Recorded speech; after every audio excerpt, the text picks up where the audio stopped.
প্রবাসীদের কাছে পছন্দের তালিকার শীর্ষে রয়েছে ইউরোপীয় ইউনিয়নের দেশ ইতালি। সম্প্রতি শ্রমবাজারের ঘাটতি পূরণে আইনি অভিবাসনের সুযোগ তৈরি করেছে দেশটি। 2026 থেকে 2028 পর্যন্ত ইউরোপীয় ইউনিয়নের বাইরের দেশগুলো থেকে অন্তত 5 লাখ নতুন কর্মী নেবে দেশটি।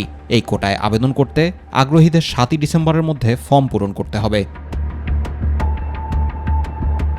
চলতি বছরের প্রথম 11 মাসে ভূমধ্যসাগর পাড়ি দিয়ে 63,260 জন অভিবাসন প্রত্যাশী ইতালি পৌঁছায়। এর মধ্যে সর্বাধিক 19,283 জন বাংলাদেশি।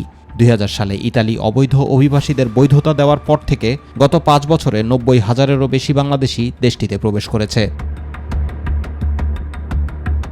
ভূমধ্যসাগরের পাশাপাশি অনেক বাংলাদেশি রোমানিয়া ও আলবেনিয়া হয়ে সড়কপথে ইতালিতে আসেন। স্পন্সর ভিসার মাধ্যমে আসার ক্ষেত্রে দালালদের কারণে বহু মানুষ অবৈধ হয়ে পড়েছেন। ইমিগ্রেশন বিশেষজ্ঞরা বলছেন, ইতালিতে বর্তমানে 1.5 লাখেরও বেশি বাংলাদেশি অবৈধভাবে অবস্থান করছেন।